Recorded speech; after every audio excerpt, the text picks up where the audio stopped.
Socio Televisión. Tenemos el placer de contar ahora mismo con don Josep Haguet, experto en geopolítica. Don Josep, muy buenas tardes, ¿qué tal? ¿Cómo se encuentra? Muy buenas tardes, gusto saludarlos. Lo primero que me gustaría preguntarle es la noticia de última hora que conocíamos, ese acuerdo entre Estados Unidos y México. Preguntarle por ello, Sheinbaum y Trump han acordado evitar nuevos aranceles en un momento, darse un plazo de 90 días para llegar a un acuerdo entre ambos países. Por lo tanto, preguntarle, ¿está México cediendo demasiado ante Estados Unidos para evitar una guerra comercial? ¿O a diferencia de la Unión Europea? Lo digo sobre todo Mira, porque muchos sí. analistas decían en estas últimas horas que Europa había claudicado prácticamente ante Estados Unidos y vemos que México parece que no.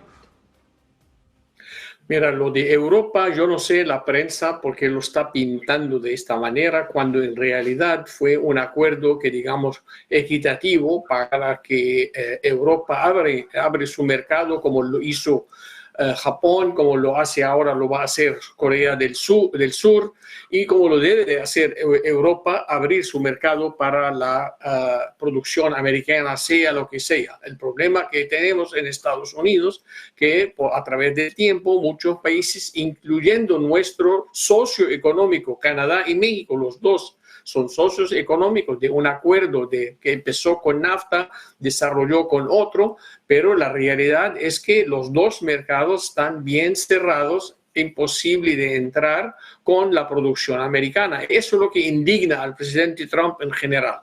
Yo creo que la señora Sheinbaum, la presidenta de México, ella tiene, como sabemos, las conferencias diarias, tiene la retórica de ella, no sé qué, pero en el fondo ella sabe que necesita llegar a un acuerdo a donde Estados Unidos pueda tener acceso al mercado mexicano como ellos tienen el acceso al mercado americano. Y esto para México es bien importante porque México es un socio comercial no solamente a nivel de frontera común, también las remesas de los mexicanos en Estados Unidos forman parte importante. Después de la India, el segundo país en el mundo que tiene más remesas de sus ciudadanos o con ciudadanos desde Estados Unidos, y tiene mucho que perder México, y esto cerrando la frontera mexicana para el producto americano, para el acceso de la inversión estadounidense,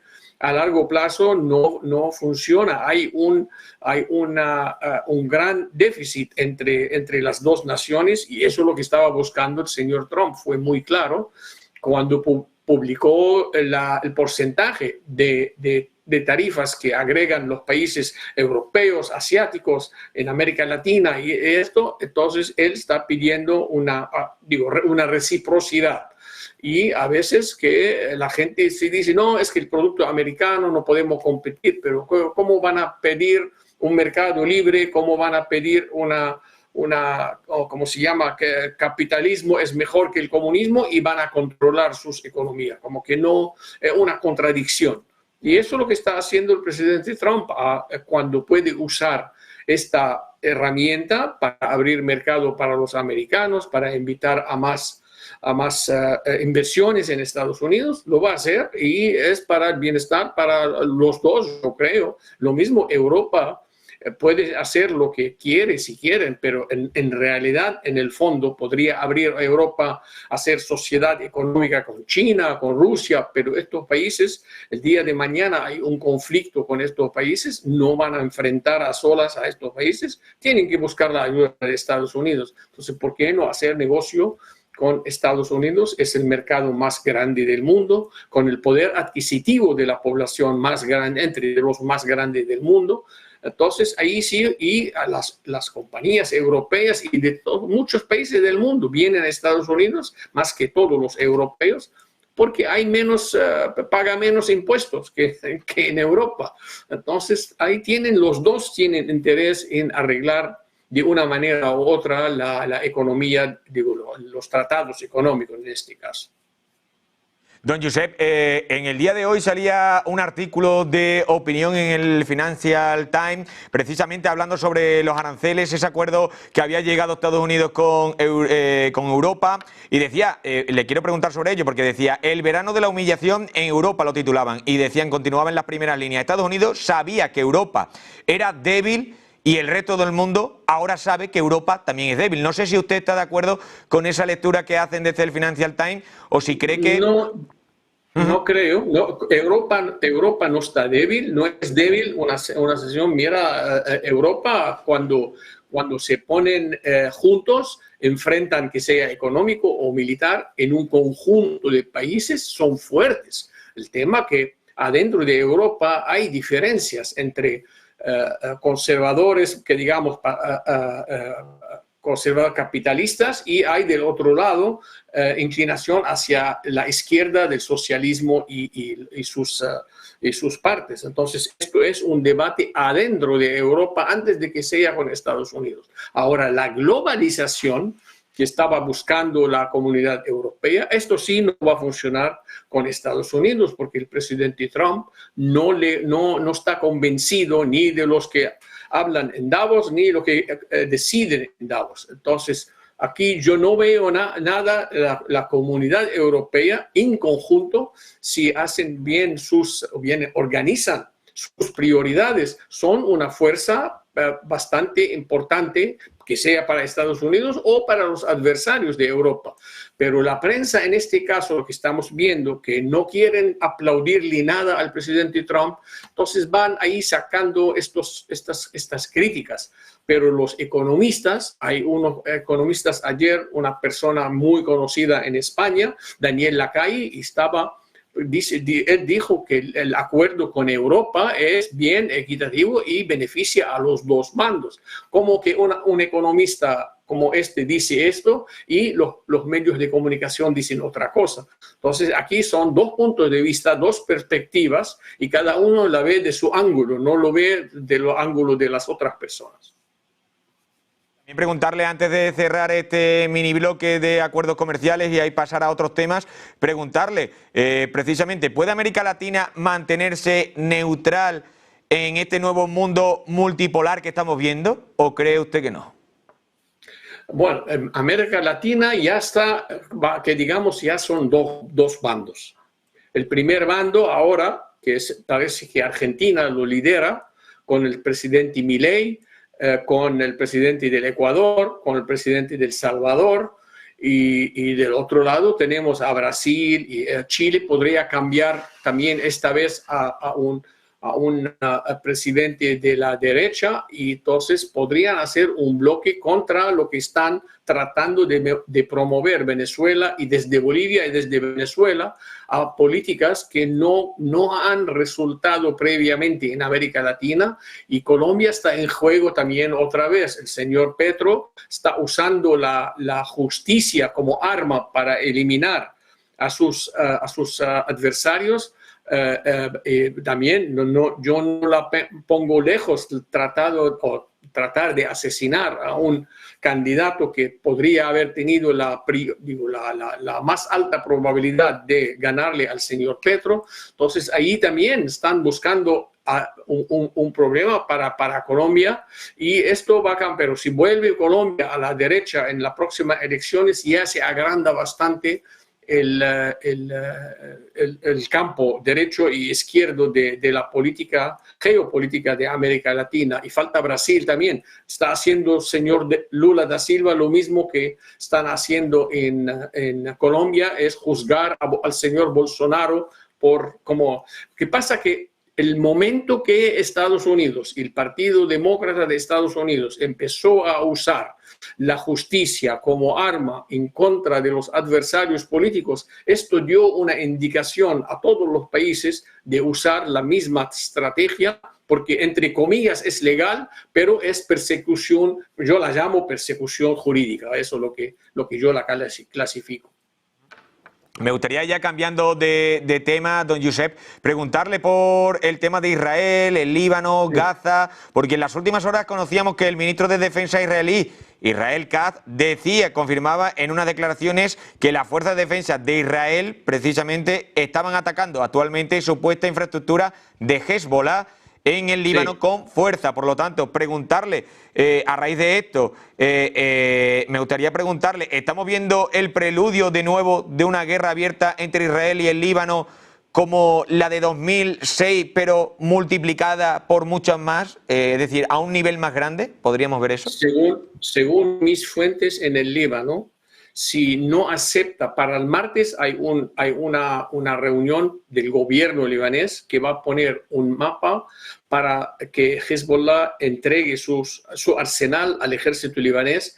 Hoy en la mañana el presidente del Líbano ha hecho discurso y dio indirectamente que la única manera de que este gobierno aceptaría el orden civil es que todas las armas van a estar debajo del mando del gobierno libanés, pero ayer el secretario general de Hezbollah ha anunciado públicamente, amenazando que ellos no van a entregar su arsenal.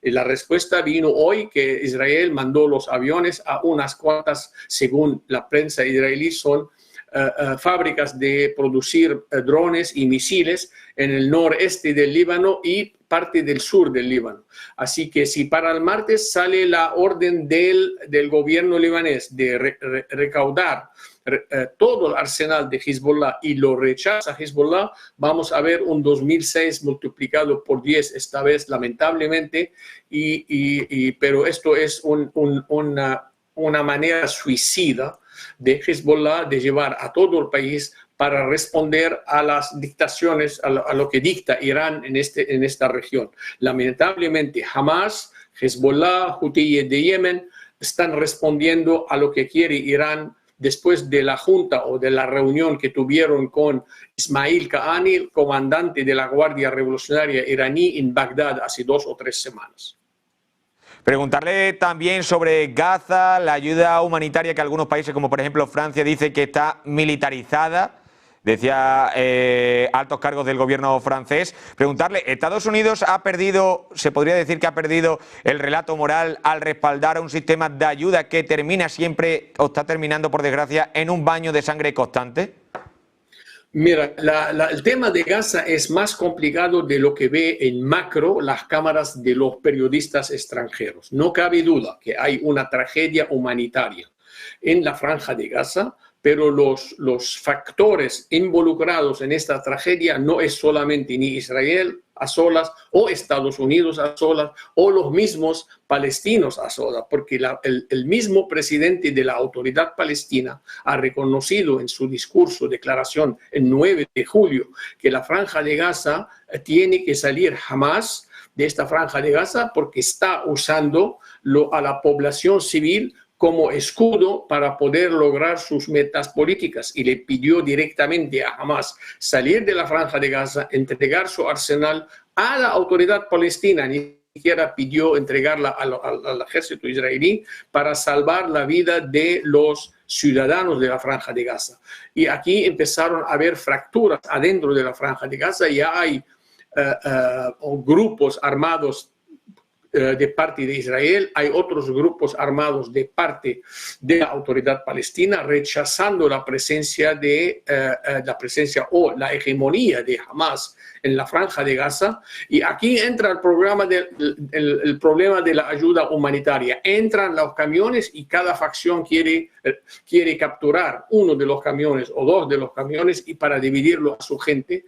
Israel no le importa, o Estados Unidos tampoco, que cae la ayuda humanitaria en manos de las facciones que están en contra de Hamas. Lo que no quieren todos, incluyendo los países árabes, que la ayuda humanitaria cae en manos de Hamas y que use Hamas la ayuda humanitaria como pretexto para obligar a la gente a venir a presentarse en frente de Hamas y jurar lealtad a Hamas a cambio de ayuda humanitaria. Entonces, el tema es un poquito más complicado que entrar camiones y distribuirlos cuando hay presencia militar de muchas facciones en el terreno. Don Josep, también preguntarle, porque en los últimos días, bueno, pues ha habido un reconocimiento por parte del Estado de Palestina, en un principio de Francia, también Reino Unido decía que en septiembre, ahora hemos escuchado en el día de hoy que posiblemente podría ser también Finlandia, también incluso también Portugal. Por lo tanto, preguntarle, ¿está Europa desafiando directamente a Washington en el tablero palestino con estas acciones? Mira, es que la mayoría de los anuncios de reconocimiento vienen condicional. No es claramente que vamos a reconocer un Estado y ya, no, son condicional. Lo detalló muy bien el gobierno canadiense ayer, es condicional. Porque hay que tomar el punto de vista americano-israelí también de que un reconocimiento para un Estado, los dos Estados, reconocer que debe haber un Estado palestino al lado del Estado israelí, así a sola en el aire no es suficiente, porque mientras Hamas existe y Hamas no está convencida y no quiere una solución de dos estados, entonces van a poner a los palestinos en un dilema, que van a declarar ¿cómo se llama? La Cisjordania. La autoridad palestina lo va a declarar como país que se llama un país que se llama Palestina, y cómo van a declarar a Gaza que forma parte de este país. En el momento que ahora Hamas lo están diciendo indirectamente en los medios de comunicación árabe cuando hablen con ellos, de que ahora usted diciendo al mundo, ¿no? Que si el mundo ve ahora el propósito del ataque del 7 de octubre, si no lo hubiéramos hecho, no hubiéramos logrado una declaración de un país independiente. Es que cada facción lo va a usar a su manera, de un ángulo diferente. La diferencia ahora es que los países árabes, algunos europeos, quieren reconocer un Estado palestino. Muy bien, pero ¿cuál es la definición del Estado? ¿Qué parte de país o la frontera de este país independiente? Si lo declaran un país independiente, reconociéndolo, justificaría eso a que el pueblo palestino, para sacar a Israel, sea Franja de Gaza o Cisjordania, declarar la guerra como resistencia en contra de una ocupación, es que esto, como se dice, desencadena bastantes preguntas y desencadena también bastantes posiciones. Y no hay que olvidar que en todo esto la autoridad palestina todavía no reconoce al Estado de Israel. Debe de ser algo mutuo también para que puedan vivir un país al lado del otro.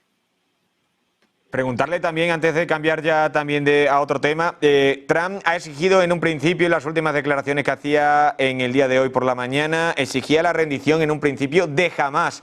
¿Es realista pensar que Hamas se puede rendir, o es esto solo retórica otra vez más del presidente Donald Trump de cara a unas elecciones de Estados Unidos próximamente? Mira, el señor Trump lo que está diciendo, lo que no dicen ninguno de los países que están involucrados, que son los países árabes, los países intermediarios y hasta los mismos europeos. Hay unos cuantos que quieren la rendición, desintegrar a la organización de Hamas, porque Hamas, primero, no está respondiendo a su autoridad, que es la autoridad palestina. Segundo, tienen otros planes que ellos van a seguir la lucha armada para terminar convencidos de que Irán quiere eliminar o borrar o desmantelar al Estado de Israel. Entonces, esto, cuando dice el presidente Trump, no quiere que se rinda jamás, pero se rinda, y le ofrecieron como rendir, porque en las negociaciones con el señor Witkoff les ofrecieron que se vayan a Qatar, a donde su vida está a salvo, porque indirectamente hay un acuerdo entre Qatar e Israel, que Israel no asesina a nadie en el territorio de Qatar. Entonces tienen a dónde ir. El problema es lo siguiente: primero, para salir, quieren asegurar que su vida está a salvo en Qatar. 1. 2. Quieren que Estados Unidos y los países intermediarios liberan los fondos que tienen congelados los líderes de Hamas en los bancos a través del mundo.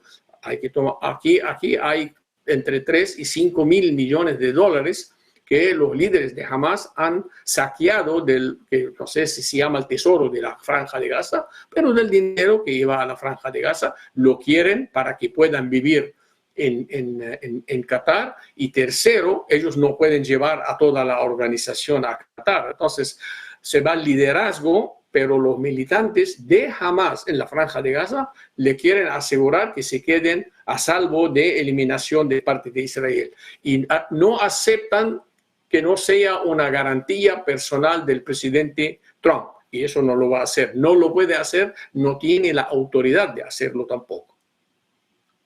Cambiando de tema y enfocándonos al conflicto de Ucrania y Rusia, preguntarle, parece que el reloj está en marcha, le digo que el reloj está en marcha porque Donald Trump parece que ha dado un ultimátum. El representante de los Estados Unidos en las Naciones Unidas ha dicho en el día de hoy que el presidente ha puesto como fecha tope para el fin del conflicto entre Rusia y Ucrania el 8 de agosto. Preguntarle, ¿esto es un gesto real de diplomacia por parte de la administración Trump o es también un acto teatral, por así decirlo, para ganar puntos políticos? No, de hecho, ayer empezó su acción acerca del tema. El primer paso fue pedirle a la India que deje en un lapso de durante estos 10 días, que suspende todas las compras de la India a Rusia, y si no, de lo contrario, van a aumentar, va a poner tarifas especiales a la India para vender lo que sea en Estados Unidos. Entonces, esta herramienta la ha propuesto el presidente Trump más de una vez en el pasado, que tengo a mi mano herramientas para lastimar, si no ahorcar a la economía rusa. Es que los países que están tratando de hacer negocios con Rusia, que pueda mantener la guerra, podrían ser sancionados de parte de Estados Unidos. Y aquí lo ha usado este estilo en el pasado el presidente Trump y dio sus frutos. No sé cómo va a salir con Rusia, porque en su primer mandato, cuando anunció sanciones a todos los países y las multinacionales que hacen negocio con Irán no pueden hacer negocio con Estados Unidos, ahorcó a la economía iraní, la inflación subió de una manera sin control, incontrolable, el desempleo llegó a un tope de que no lo han visto anteriormente, se devaluó la moneda iraní de una manera también sin precedente, y cuando ya empezó a dar fruto las sanciones, terminó el mandato del presidente Trump, llega el señor Biden y levanta estas sanciones. Entonces, se ha aprobado en el pasado, ningún país del mundo quiere dejar de hacer negocios con Estados Unidos para ayudar a un país como Rusia o un país, en el caso de Irán, como Irán. Entonces, lo van a pensar seriamente si vale la pena desconectar del mercado americano a cambio de comprar algo como gas o petróleo a Rusia. Y esto es una herramienta bien costosa para Rusia y no tiene costo para Estados Unidos.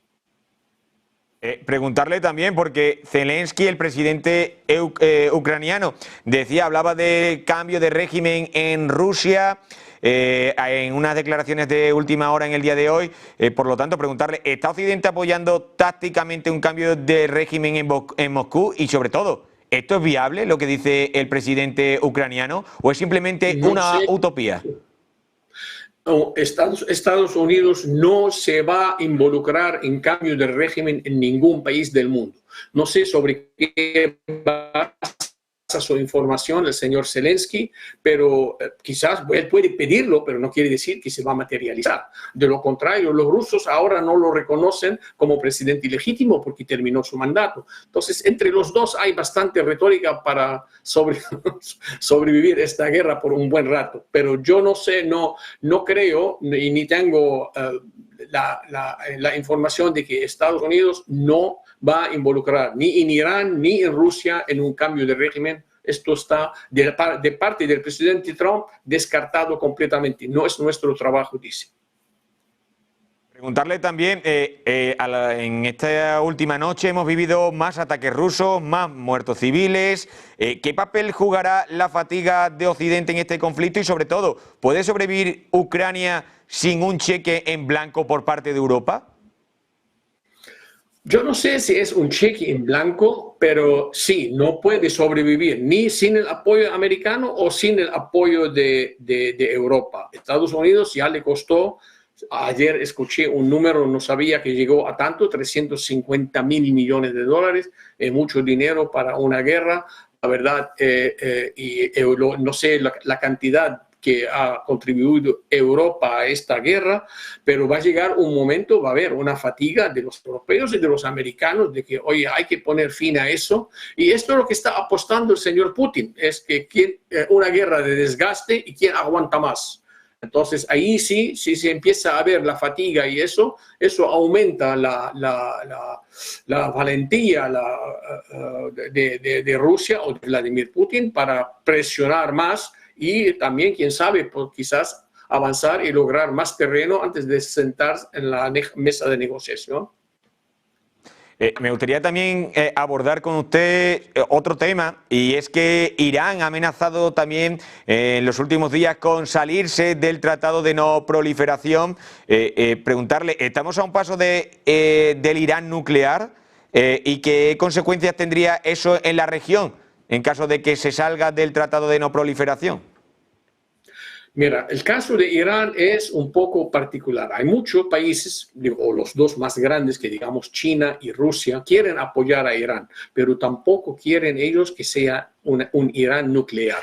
Esto no lo quieren tampoco los países, aparte de Estados Unidos y los occidentales, no lo quieren tampoco los europeos. Ya vimos que les dieron un ultimátum a Irán de suspender y no desarrollar su enriquecimiento de uranio.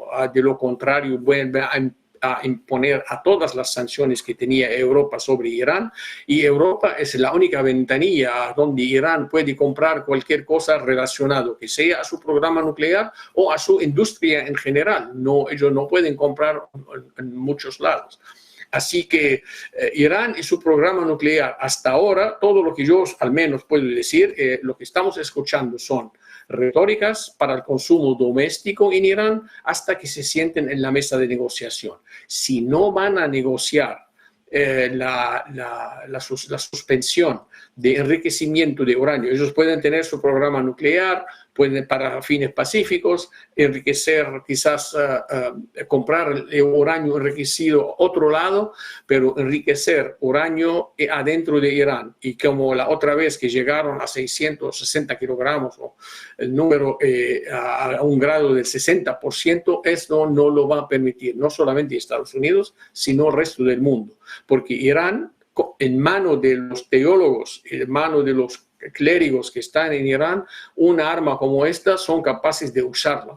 Así que nadie lo va a querer. Y si de verdad en las negociaciones se oponen categóricamente que quieren seguir enriqueciendo uranio, están buscando otro conflicto de nuevo con Estados Unidos y Israel y quizás también los europeos.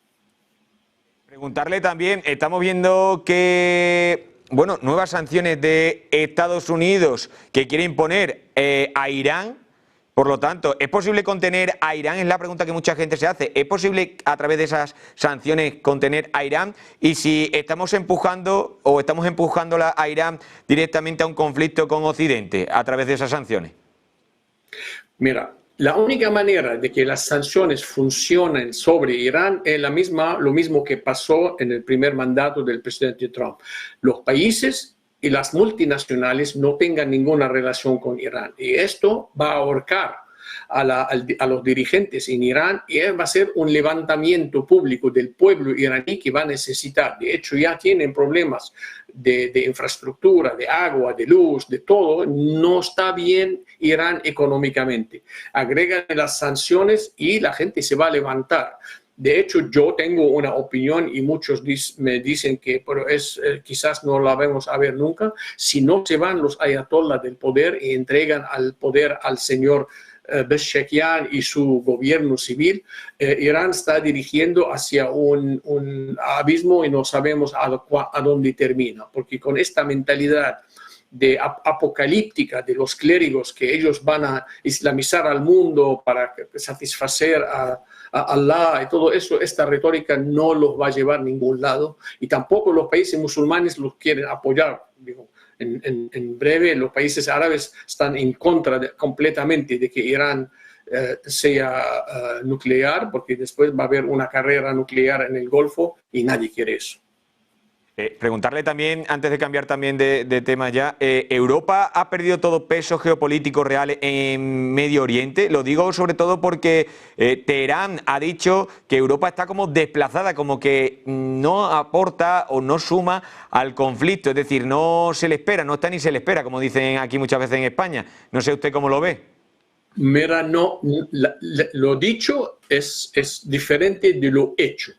Porque cuando Irán empezó a lanzar misiles y drones, estaba la aviación de los países que están ahí, entre franceses, ingleses y de Holanda, todos estaban usando para derrumbar los misiles y los drones. Entonces, cuando se trata del tema en el Medio Oriente, todos los países europeos tienen el interés de que lo mínimo que pueden tener interés es dejar el tráfico marítimo de Bab el-Mandab en el Golfo de Adén hasta el Canal del Suez abierto. Ellos no pueden para nada tener este pasillo marítimo y este canal de Suez cerrado en el Mar Rojo de parte de los hutíes de Yemen, que están incitados por Irán para hacerlo. Entonces, los europeos tienen de igual peso de interés en el canal, en el Mar Rojo, o en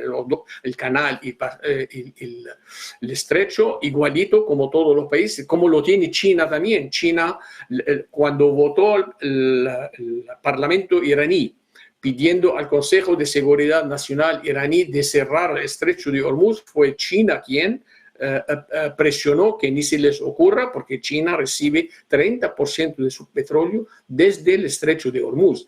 Entonces fueron los chinos presionando a los iraníes, no se les ocurra cerrar el estrecho. Entonces aquí hay, aunque no se ve públicamente, pero hay interés de muchos países de que se calme la cosa y que Irán termina desmantelando no todo el programa nuclear, sino desmantelar el proceso de enriquecimiento para que la gente pueda dormir tranquila a largo plazo y que no tenga la posibilidad de amenazar que sea los países vecinos, o porque ellos están, ¿cómo se llama?, desarrollando, aparte de los misiles balísticos, misiles intercontinentales. Entonces, esto tampoco le hace muy bien a los países grandes de tener un país con misiles intercontinentales, con misiles balísticos y que tenga un arma nuclear. Ya tienen al mundo entero bajo amenaza. Y lo hacen porque no estamos hablando con un político que usa la lógica y el sentido común. El Ayatollah no es una persona de lógica y de sentido común. Cuando él piensa, está convencido que Dios le dio la valentía, le dio la inspiración para que él haga lo que está haciendo. Entonces aquí tenemos un problema muy grande con el Ayatollah, ¿no? Me gustaría, para ir terminándole la entrevista, hacerle dos preguntas. La primera de todos ellos, relacionada con el tema de los BRICS, que nombrábamos al principio de la entrevista, Donald Trump, y la guerra económica, que parece que está a la orden del día. Preguntarle, después de que Trump haya amenazado con aranceles a los BRICS, ¿ha empezado una nueva guerra económica declarada entre Estados Unidos y el bloque de los BRICS, donde cada vez está más alejado los BRICS de Estados Unidos, o puede que se reconduzca debido a países como ya sea China o Rusia, que parece que sí que tienen un poquito más de diálogo con Estados Unidos? Mira, la China ya está a punto, que firmó el presidente chino, se arregló con Estados Unidos por los aranceles. Hay muchos países que están arreglando el tema de aranceles con Estados Unidos, y después el señor Trump está levantando este país de la lista. Lo que pidió desde el principio el presidente Trump, el país que nos carga a nosotros 25%, yo le voy a cargar el mismo número. Entonces, desde ahí arrancó él de cuánto ustedes le cobran al americano para vender su carro, su producción, su lo que sea, su computadora o eso, no, yo le voy a cargar igual. Entonces, los países empezaron a pensarlo bien y empezaron a negociar. Japón, Corea del Sur, México, todos estos países tienen que pensar de que no es un mundo de mercado libre cuando yo le cargo a las importaciones, pero mis importaciones entran a Estados Unidos gratis. Hay 90% de lo que entra a Estados Unidos es gratis, no hay tarifas. Y mucha gente se sorprende, pero yo le digo de experiencia porque yo trabajo en eso. Entonces hay cosas que en Estados Unidos que son para ayudar a otros países, porque creemos en el mercado libre, en el todo eso, pero llega un momento cuando es viceversa, ahí queda atado el negocio de Estados Unidos. Entonces hay un déficit en el balance comercial con todos los países del mundo. Y esto es lo que le está buscando el señor Trump, es hacerlo, este déficit comercial, bajarlo lo menos posible con los países que quieren intercambiar intercambiar negocios con Estados Unidos. La China, aparte que Estados Unidos es un país que consume el 70% de su producción. La China al revés. La China consume el 30% de su producción. Entonces necesita exportar 70%. Entonces, aquí, por eso, la China tiene que sentar y hacer un acuerdo con Estados Unidos, porque 70% de la producción para exportarla, tanto por ciento, no sé cuál es del 70%, qué porcentaje viene de Estados Unidos, pues es un número muy grande para poder ignorar al mercado americano y dedicarse a otro país. Por lo tanto, preguntarle, ¿podemos estar hablando ya de una bipolaridad económica consolidada con monedas, rutas comerciales y alianzas separadas, o todavía bastante apresurado decir eso, hablar sobre esos conceptos? Digo, yo no lo descarto completamente, pero puede ser o puede consolidar los dos en, quién sabe, quizás en el futuro en otra manera, quizás por ejemplo el Bitcoin o algo, la moneda cryptocurrency, que se consolida de alguna manera. Pero es prematuro ahora decir que va a haber dos campos por el momento al menos. Don Josep, y ya le despido y le agradecemos. Me gustaría terminar preguntándole que nos hiciera una reflexión. ¿Estamos ante la antesala de una guerra total o aún hay espacio para una nueva arquitectura de paz global en el tablero? Mira, el presidente Trump no es un tipo que le gustan las guerras. El presidente chino tampoco, los dos piensan de una manera económica. No sé dónde lo aprendió el presidente Xi Jinping, pero no le interesan las guerras comerciales, invadir a los países con su producción, con su obra, con su proyecto de infraestructura, todo. Entonces aquí tenemos a dos que descartan completamente y no le gustan las guerras, son costosas, desmantelan o derrumben economías y todo esto, y lo estamos viendo como en vivo en directo en Ucrania y en el Medio Oriente. Israel tiene un tremendo gasto en los últimos 3 años. Entonces, para llegar a ese punto va a ser que no sea China o Estados Unidos que causa algo grande para que puedan ahí ver alguna guerra. Lo están poniendo bonito. Esperamos que no. Don Josep, pues le agradezco enormemente su tiempo, su paso por Negocios Televisión como siempre. Es un placer tenerle y sobre todo nos quedamos con esa última reflexión que ha hecho. Gracias, que tengan buena noche.